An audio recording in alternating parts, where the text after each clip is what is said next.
여러분 반갑습니다. 정말 이 자리에 설 수 있게 해주신 우리 하나님께, 그리고 우리 김태일 목사님, 또 여러 당회에 계시는 장로님들, 여러 성도님들께 진심으로 감사하다는 말씀 먼저 드리겠습니다. 지금 여러분 보셨던 것처럼 저는 누군가의 손을 잡아야 여기까지 올라올 수 있고 또 저기까지 갈 수 있는 그런 사람입니다. 이미 아셨겠지만은 시각장애인입니다. 하나도 안 보이는 1급 시각장애를 가지고 있습니다. 여러분들이 참 사랑하시고 또 소중하게 여기시는 총신대학교의 총장이 제가 되어서 참 어쩔 때는 미안스럽고 송구스럽고 많은 분들에게 걱정을 안겨드리고 있지 않을까 하는 생각을 갖고 있습니다. 근데 저도 어떻게 해서 제가 총장이 됐는지를 잘 모르겠습니다. 우선은 오늘이 총신대학 주일이기 때문에, 주일을 여러분들께서 지켜주시기 때문에 참 신기한 이 과정을 조금 먼저 설명을 드리고 싶습니다. 저는 종신대학교 교수가 되어서 25년 동안 제가 가르쳤고, 그리고 정확하게 올 2월 달에 정년퇴임을 했습니다.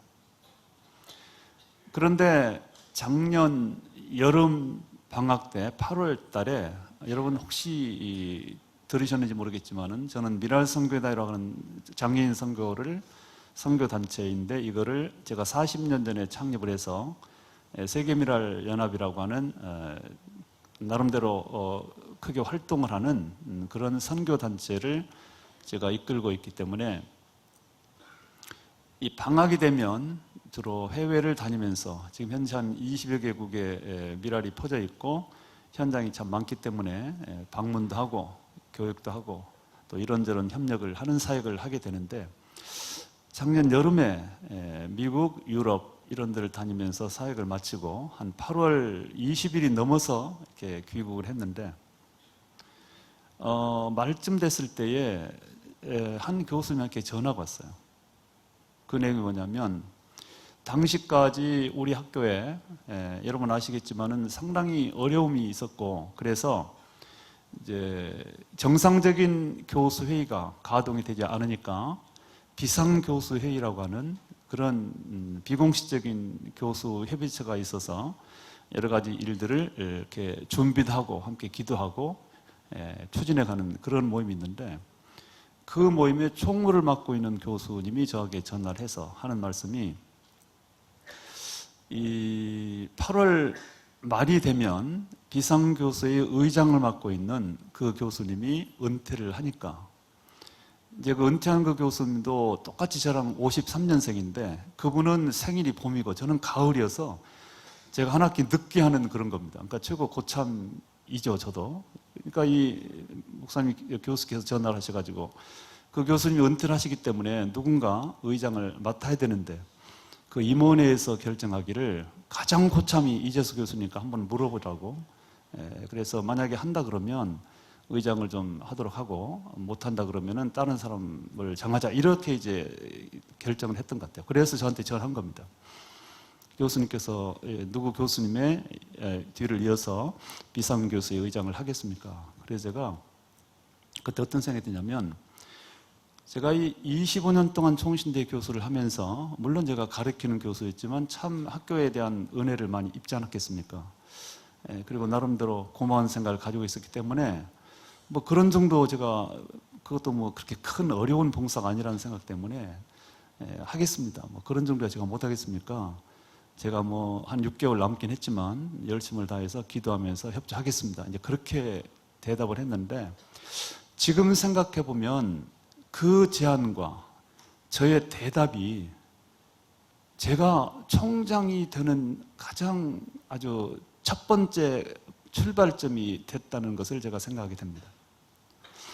왜냐하면 제가 이제 9월 달부터 의장을 맡아가지고 학교의 여러 가지 문제를 논의하고, 그럴 때 의장이 되는 거죠. 또 이렇게 주관하고 회의를 주재하고.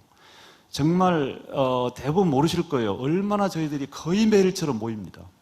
굉장히 무거운 주제들이 많은데 그거를 놓고 논의하고, 이제 그렇게 일을 이제 뭐 거의 매일처럼 하게 됐습니다. 회의를요.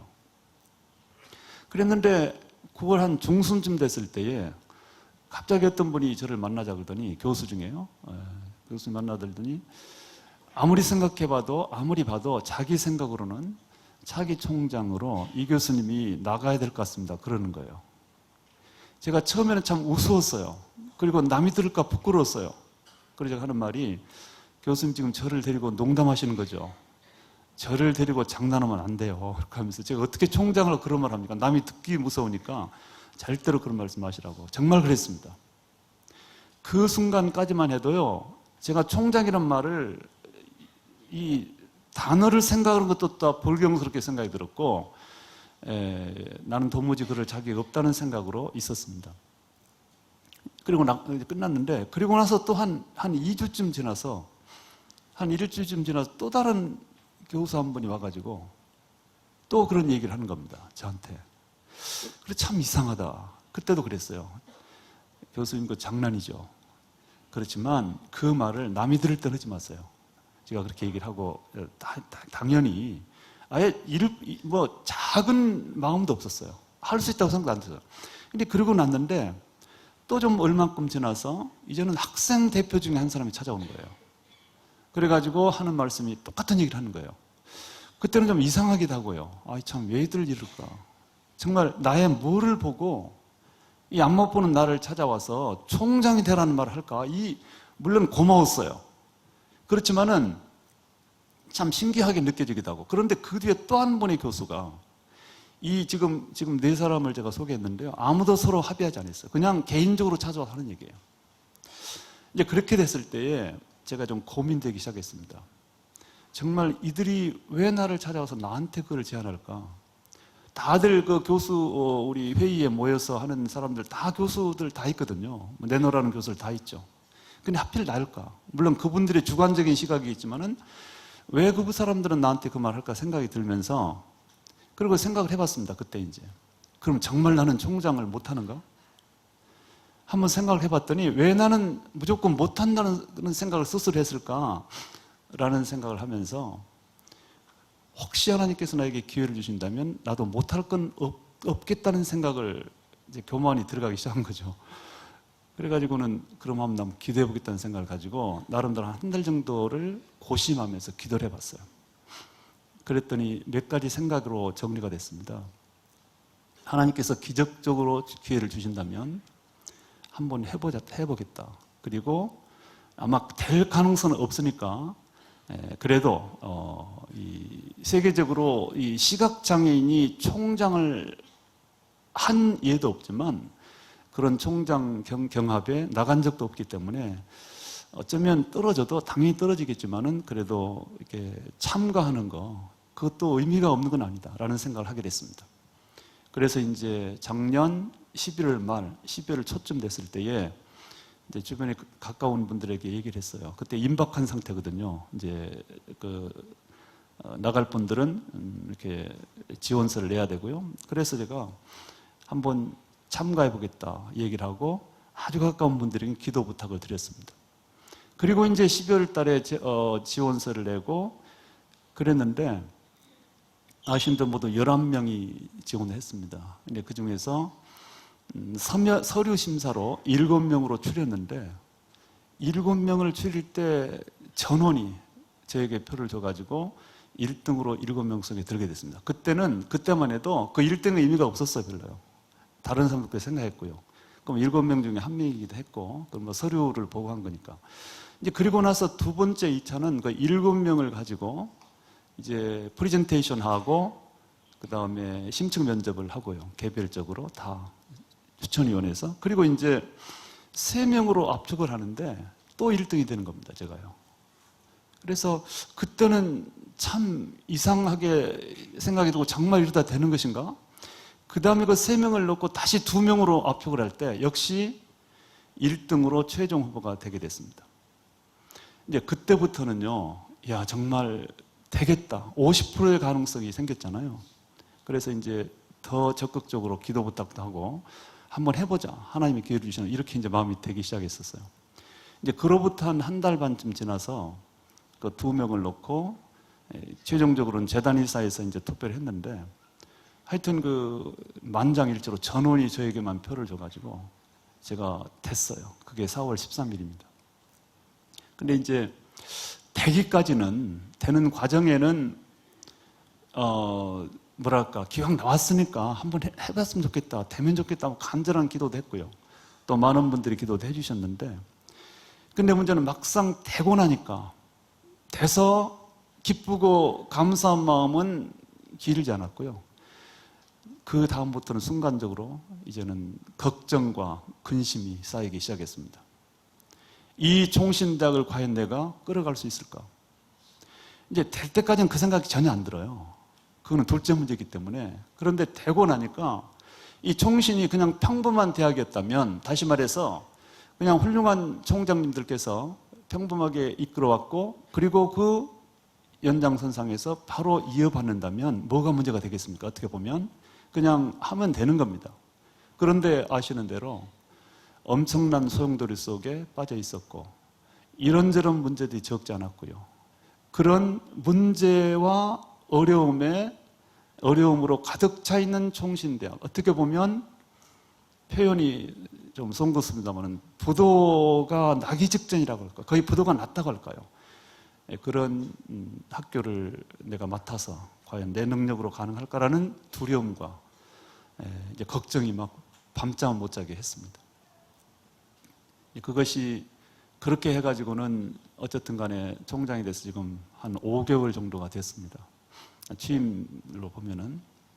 그동안은 약간은 그래도 아직은 적응이 안 됐지만 나름대로 최선을 다해서 뛰어다니고 있고 노력을 하고 있습니다. 그런데 이제 학교를 경영을 맡고 나서 이런저런 것들을 구체적으로 들여다보기 시작했습니다. 이제 그 전까지는 25년 동안 가르쳤지만은 그러나 이 단순히 가르치는 교수였기 때문에 학교 내부 사정을 잘은 모릅니다. 근데 막상 총장이 돼서 모든 것을 볼 수가 있었습니다. 그 전까지는 보여지도 않죠. 이제 총장이 되니까 다 볼 수가 있어요. 이런저런 재무 상태랄지 학교의 구체적인 제도랄지 여러 가지 것들을 다 보고 났을 때에 우선은 제가 전임자들에 대한 어떤 뭐 비난 차원이 아니라 실제로 너무너무 엉터리로 경영해왔다는 거. 여러분 지금요 저희 보직자들이 가장 많은 시간을 쓰고 있고 고생하는 게 뭔지 아세요? 전임자들이 근거도 없이 법적으로 맞닿는 방법으로 만들어 놓은 여러 가지 제도들, 그것을 수습하는데 도무지 대책이 없을 정도로, 그리고 그분들이 만들어 놓은 허술한 여러 가지 정책 때문에 수많은 돈들을 물러줘야 되고요. 근데 이제 예를 들면 여기 다 계시지만은 뭐 7년 커리 문제도 이게 해결이 잘 안 보일 정도로, 그러니까 이게 정확성이 없이 그냥 뭐라고 해야 될까요? 의욕만 가지고 해놓은 그런 어떤 문제랄지, 그 외에도 한두 제도가 아니에요. 이제 그런 것들이랄지. 그리고 특별히 재정의 문제를 제가 보게 되었습니다.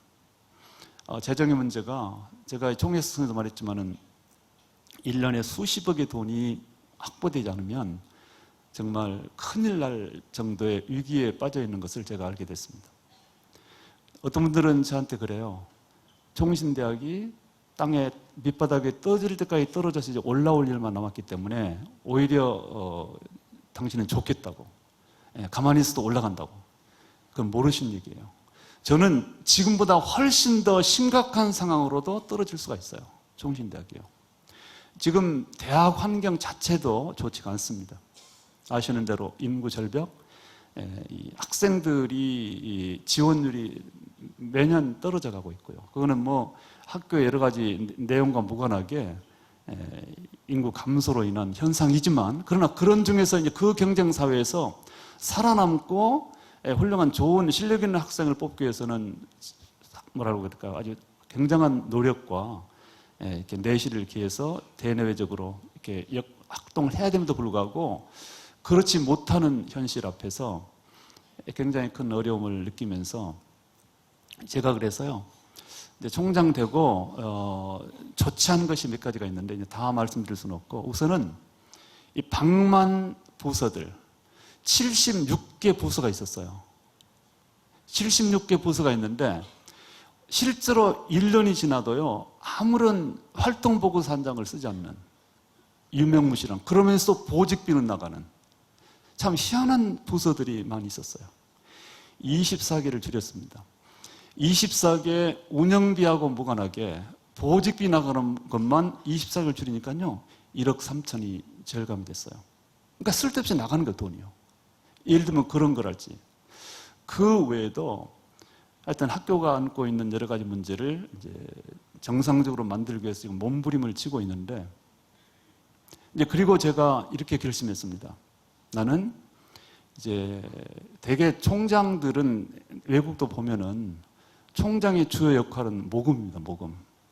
부자 학교도 모금을 해요. 우리처럼 망하기 직전의 학교는 더 총장이 모금할 수밖에 없어요. 제가 돈을 좋아해서가 아니라 실제로 재정의 문제는 심각한 지경이 있기 때문에 이거는 안 할 수 없다는 생각 때문에 제가 그래서 처음부터 마음먹기를 책임 부총장제. 저도요 누리고 싶고 권한 행사도 해보고 싶어요. 그렇지만 상당한 대부분의 실무적인 권한을 부총장님들께 임하고 법적으로 제도를 만들었습니다. 규정, 직제 개정을 통해서. 그리고 저는 발로, 시간으로 이제 대외적인 이렇게 뛰어다니면서 학교의 문제를 위해서 활동하려고 하고 있습니다. 그리고 이제 저는 이 학교가 워낙 재정적으로 위기여서, 예를 들면은 이 평가라는 게 있어요. 교육부 평가. 근데 교육부 평가를 저희가 1차 때는 뭐 C등급, 최하 등급을 받았고, 거의. 최하는 아니지만 하여간 뭐 그렇게 받았고. 그리고 이제 2차 평가에는 아예 그냥 자신이 없으니까 실컷 다른 일을 하다가 아예 받지도 않고. 그 결과로요, 그 안에도 적은 대학이 50몇 명을 학생을 감소해야 돼요. 감소해야 됩니다. 예. 그러니까 저 두루드는 거예요. 그러니까 이게 다 이제 학교가 평가를 받지 못하는 것인데, 이 평가를 받지 못한 가장 중요한 이유 중에 하나가 뭐냐면 교수 충원입니다. 저희 학교 정도 수준 됐을 때, 저희 학교가 지금 교수 충원율이 60% 정도 되거든요. 근데 평가를 받으려면 한 80% 올라가야 돼요. 그러려면 최소한 20, 30명의 교수가 필요합니다. 다 이게 이제 재정의 문제죠. 그러니까 이런 상태로 있다가는 계속적으로 학생 감소되고, 국가에서 이 모든 대학들이 국가 지원금이 있습니다. 연세대학교는 700억인가 800억 된다 그래요. 물론 큰 대학이긴 하지만 우리 학교는 얼마 있던 것과도 지금 중단이 돼버린 상태가 됐어요. 그동안 평가를 못 받았기 때문에 이런 위기 상황 앞에서 어떻게 해서든지 재원 확보를 통해서 교수를 충원하고, 그리고 이제 이 직원들이요, 되게 이제 학교의 월급 그거는 봉급은 공무원 월급회하고 같이 가야 되거든요, 법적으로. 예, 그게 이제 권장 사항인데 2019년인데 교수는 2015년 월급표로 주고 있고요. 직원은 2016년. 그래서 난립니다, 지금 말은. 그 지금 이번에 곧 소위 단협이라 해가지고 직원 노조하고 지금 현재 협상을 벌이는, 이분들은 2019년 걸 올려달라고. 우리는 올려줄 수 있는 돈이 없고요. 1년을 올려주는데, 현재 2016년에서 1년을 올려주는데 한 3, 4억 있어야 돼요. 1년에요.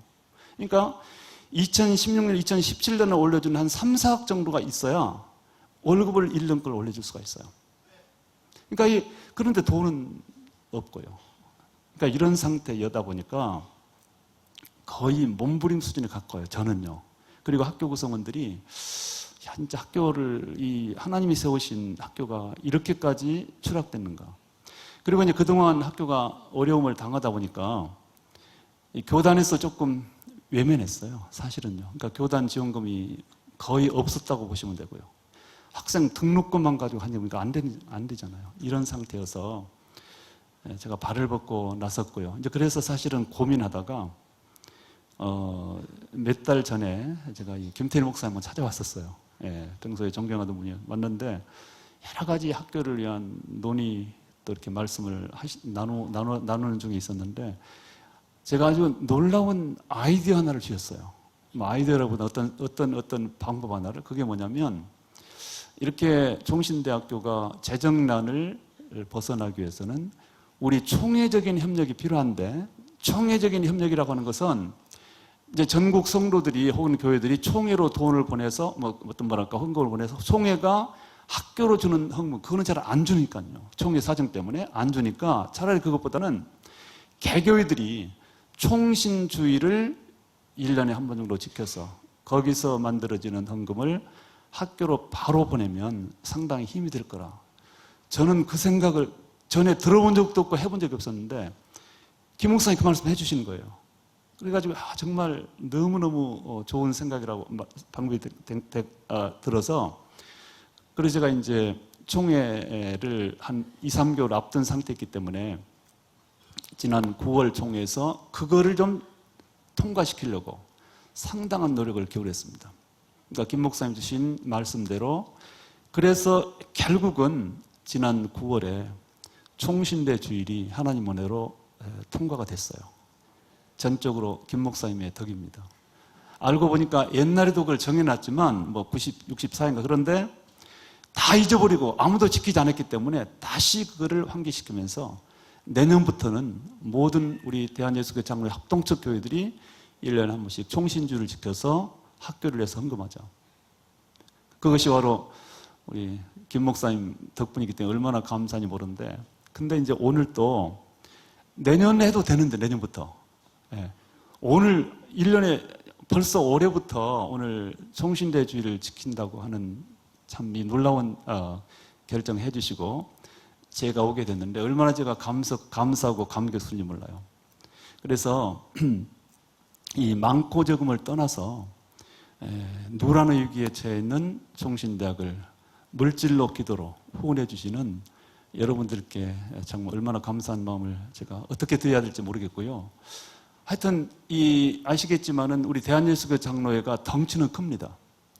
현재 교회 수는 12,000교회예요. 성도는 300만입니다. 타의 출형을 부려요. 총신대학교는 전교생이다 약 4,000명 되고요. 그 다음에 교직원은 300명. 이 학교 규모는 종합대학에 비한다면 아주 작습니다. 그러나 단순히 종합대학의 외형을 비교할 것이 안 돼요. 왜냐하면 총신대학교는 가장 중요한 사명이 목회자 양성입니다. 목회자를 양성해서 실력을 갖추고 영성이 탁월한 목회자를 양성해서 이 사회로, 한국교회로 배출을 해야 그들이 한국교회를 바르게 이끌어갈 것이고, 또 그것이 한국을 복음화시키는 아주 적극적인 방법이 되는 거고, 그리고 이제 그렇게 했을 때에 세계 선교가 이루어지는 거거든요. 그렇기 때문에 지금까지도 많이 나왔지만 우리 총신대학이 하나님께서 보호해 주신, 그리고 총회가 위임한 훌륭한 목회자 양성의 이 책임을 제대로 수행하기 위해서는 안정이 돼야 됩니다. 그 안정이 돼야 되는데 지금은 대단히 불안정하고 쓰러지기 직전입니다.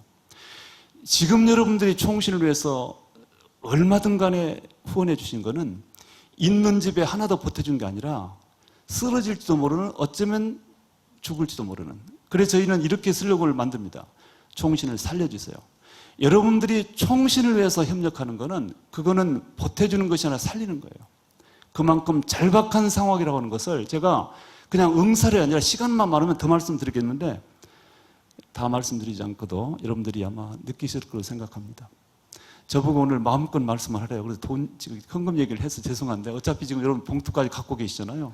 네, 그래서 저는 오늘 제가 총장 되고, 그리고 옛날에는 어쩔지 모르지만은 정말 총신대주의를 이렇게 적극적으로 1부부터 4부까지 지키는 최초의 교회로서 모범을 좀 크게 보여주시길 바라겠습니다. 그래서 세상이 놀래고 한국교회가 놀래고, 역시 개상교회는 다르다. 우리 총신대는 희망이 있다. 저런 교회들이 우리 합동적 교회이고 총신을 위해서 저렇게 열심히 노력하고 기도하는구나. 이거를 좀 확실하게 보여주신 여러분 되실 것을 주님의 이름으로 부탁을 드리겠습니다. 제가 오늘 가지고 온 이 본문 말씀이, 제가 어느 교회를 처음 갈 때 주로 간증을 합니다. 처음이기 때문에 그럴 때 가지고 다니는 본문입니다. 근데 오늘 제 말씀의 제목은 내 은혜가 내게 족하도다 이렇게 되어 있지 않습니까? 이것은 하나님께서 사도 바울에게 주신 말씀입니다. 나의 은혜가, 내가 이미 너에게 베풀어 놓은 은혜가 충분하다. 이것이 하나님의 말씀이고요. 바로 이 부분이 사도 바울이 13권의 서신을 썼는데 어쨌든 코테이션으로 이렇게 해서 인용구로 해가지고 들려주시는 유일한 하나님의 말씀이기도 합니다. 다른 경우는 해석이고 말하자면 전달하는 그런 형식의 이렇게 서술이었는데 여기서는 직접 하나님께서 하신 워딩 그대로 우리에게 들려주십니다. 나의 은혜가 내게 족하도다. 그런데 이것이 어떤 배경에서 이 말씀을 하나님 하셨냐면 사도 바울이 여러분들 상당히 심각한 치명적인 장애를 하나 가지고 있었습니다. 그게 무엇인지는 잘 모르겠어요. 그건 뭐 따질 건 없어. 그건 중요하지 않다고 생각해요.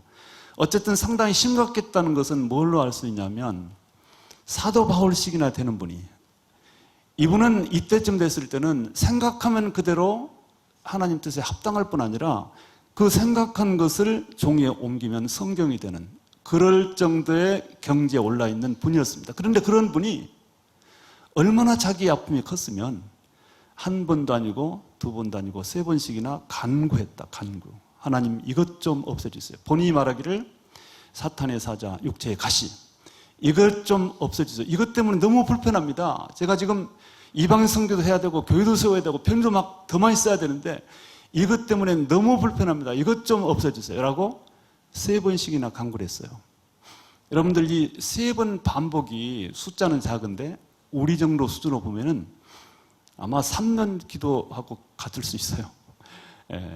이제 뭐 좀 하여튼 근데 이제 바울이 한 번 했을 때 하나님은 침묵하셨고요. 2번 했을 때도 침묵했어요. 하나님이 침묵하실 때 아마 이랬을지도 몰라요. 바울 정도 되면 내가 말 안 해도 스스로 알아챌 거예요. 지금은 저렇게 아파서 기도하고 있지만 가만히 있어도 내가 굳이 말 안 해줘도 알아챌 거야 라고 하면서 2번까지 기다렸을지도 몰라요. 하나님께서요. 근데 3번씩이나 간절하게 기도하면 하나님 너무 힘듭니다. 너무 힘들다. 이것 좀 없애주세요. 그때서 하나님이 말씀합니다. 응답합니다. 내 은혜가 내게 족하다. 바울아, 너는 지금 그것마저도 없애달라고 야단인데 너 참 답답하다. 내가 너에게 그건 하나 부족하지만 내가 너에게 베풀어 오는 것이 얼마나 많은데 얼마나 충분한데 그것만 가지고 살아도 되는데 왜 그것마저 달라 그래? 라는 의미의 답변인 거죠. 여러분, 하나님께서는 우리가 무엇을 이루어 달라고 기도하잖아요. 어떨 때는 안 이루어주세요. 답은 하십니다. 답. 그러나 바울에게 한 것처럼 바울이 원하는 것은 안 들어주셨지만 그러나 그것에 대한 설명을 대신 해주죠. 그게 내 은혜가 내게 족같다. 그러면서 이어서 하신 말씀이 나의 능력은 약한 데서 온전해진단다. 이것이 오늘 바울이 우리에게 들려주시는 간증입니다. 저는 이 말씀을 보면서 왜 제가 이 말씀을 좋아하고 또 간증 제가 할 때 이걸 가지고 소개를 하냐면 제가 감히 저 같은 수준의 바울의 이렇게 바울과 뭐 이렇게 동격으로 놓고는 절대 아닙니다. 그러나 말씀은 저에게 은혜가 되기 때문에 저도 15세 때 실명돼가지고 정말 사경을 헤맸습니다. 거의 정신적으로 육체적으로 얼마나 힘들었는지 모르겠습니다. 그래서 참 그 좌절감이라고 하는 것은 이런 말할 수 없었지만 그러나 어쨌든 이런저런 과정을 통해서 그 어려웠던 시절을 극복하고 그러나 마침내 최종적으로 완전하게 극복하고 내게 있는 이 실명이라고 하는 것이 전혀 인생에서 문제가 안 된다는 깨달음을 갖게 된 것은 예수님을 영접했을 때입니다. 제가 이 실명 이후에 서울에 있는 시각장애인 학교, 중고등학교를 다니면서 많이 변화가 되고 적응이 됐지만 그렇다고 해서 근원적인 문제가 해결은 안 됐습니다. 뭐 인생이 무엇이냐 이런 근원적인 문제가 아니라 내가 현실적으로 보이지 않는 이 절망적인 현실, 내가 앞이 안 보이는데 세상에 뭘 할 수 있으며 무엇을 한들 의미가 있으며 도대체 살 자격이 없다고 하는 근원적인 어떤 절망의 마음이 마음속에 언제나 도사리고 있었던 것이죠. 그래서 잊어버리고 살다가도 미래만 생각하면 암담해지고 앞에 한 번 내가 어떻게 살까? 이 불안감 속에서 힘들어 했을 때 하나님께서 저를 부르셔가지고 저에게 주신 깨달음이 뭐냐면, 제가 좀 응용적으로 소개는 하지만 거의 바울에게 주신 말씀과 비슷해요. 내 은혜가 내게 족하도다. 너 눈 없어 괜찮아. 눈 말고도 너에게 남아있는 것이 많고 그것 가지고도 충분히 살아갈 수 있어 라는 깨달음이었습니다. 제가 이건 응용적으로 드린 말씀이고요. 그러나 내용은 그랬습니다. 저는 언제부터 완전히 달라진 생각으로, 가치관으로 긍정적인 마음을 억지로라도 가지면서 인생을 출발했느냐. 그것은 몇 가지 사실을 알았을 때입니다. 우선은 천국이 있다는 사실을 알았을 때요. 그러니까 창조주 하나님을 믿었고, 그 하나님께서 나를 위해서 독생자를 보내셨고, 우리 아까 신앙 고백한 거 그대로입니다. 그리고 이 세상을 살고 나면 그게 끝이 아니라 영원한 천국이 있어서 그 천국에 가면 눈물도 한숨도 없고 평화와 행복과 복지만이 지속되는 완전한 영원한 복락을 영원토록 누린다는 사실을 제가 받아들이고 믿게 됐을 때에, 이제 그 사실, 그게 바로 믿음이잖아요. 그게 신앙인데, 그 신앙이 저에게 들어왔을 때 저는 이 세상에 대한 가치를 상대적으로 줄이기 시작했습니다. 그게 무슨 말이냐면, 그전에는요, 결국은 한 분밖에 살 수 없는 세상에 대한 애착이 강하고 너무 억울한 거죠. 아니, 단 한 분밖에 못 사는 세상에서 눈이 안 보이는 것 때문에 해볼 것도 못하고 가볼 것도 못 가고 볼 것도 못 보고 이렇게 억울하게 살고 끝나다니, 이 자체가 저에게 절망이었죠. 그런데 영원한 천국이 있다는 사실은 새로운 희망이었고, 이거 완전히 뭐랄까요, 어떤 근원적인 가치관을 바꾼 것이죠. 그래서 그렇다면 뭐 한 7, 80년 아니면 뭐 100년 조금만 참으면 되겠네, 그런 생각이 들게 됐고, 어차피 100년, 영원한 시간에 비한다면 100년의 시간은 순간에 불과한 것이고, 그 순간에 불과할 때 잘 살면 그것이 뭐가 대단한 거고, 못 살면 그것이 어느 정도, 얼마나 차이가 있는 것인가 라고 하는 생각이 들면서 세상에 대한 애착과 어떤 뭐라고 해야 될까요? 꼭 세상에 대해서 꼭 내가 이렇게 해야 된다고 생각했던 것을 내려놓기 시작했었고요. 그러면서 하나님께서 저에게 주신 말이 뭐냐면, 그냥 너는 너대로, 너만큼, 너는 눈이 안 보이잖아. 안 보이면 안 보인 만큼 그냥 성실하고 바르게 열심히 살면 된다. 이것이 제가 20대 예수님을 영접했을 때 가지게 됐던 깨달음이었고, 이제 그랬더니 그렇게 저의 현실, 제 안 보이는 자체를 받아들여버리고 나니까 오히려 할 일이 보이는 겁니다. 그전까지는 아무것도 할 일이 안 보여요. 할 의미가 없어요. 치명적으로 너무나 큰 것이 없으니까. 그런데 그거를 포기해버리고 나니까 작지만 그래도 할 수 있는 일이 보이는 겁니다. 그게 놀라운 거예요. 그래서 제가 흔히 하는 말로, 내게 없는 것을 포기해버리고 아예 내려놔버리고 나니까, 그랬더니 나아갈 방향과 길이 보이더라. 그것이 내가 비록 눈은 안 보이지만 눈이 안 보이는 범위 안에서 할 수 있는 것들, 손가락으로 할 수 있는 것들, 발로 할 수 있는 것들, 입으로 할 수 있는 것들이라고 생각하면서 나름대로 열심을 다해서, 그럼 내가 뭘 할까 생각했더니, 신앙은 그때 젊었을 때 뜨거웠고요. 생각했더니 그래도 장애인이니까 장애인 수업을 내가 가장 잘하니까요, 내처럼 어렵게 사는 장애인들을 만난 대로 대하는 대로 내가 체험한 것을 말해주자라고 하는 것이 제가 할 일이었어요. 그게 장애인 선교의 동기입니다. 미라를 만들게 된 동기입니다. 그래서 제가 40년 전에 미라라는 단체를 만들었고요. 그래서 이렇게 뜻밖에도 그것이 성장하고 발전해서 지금 대단히 상당한 규모로 활동을 하게 됐습니다.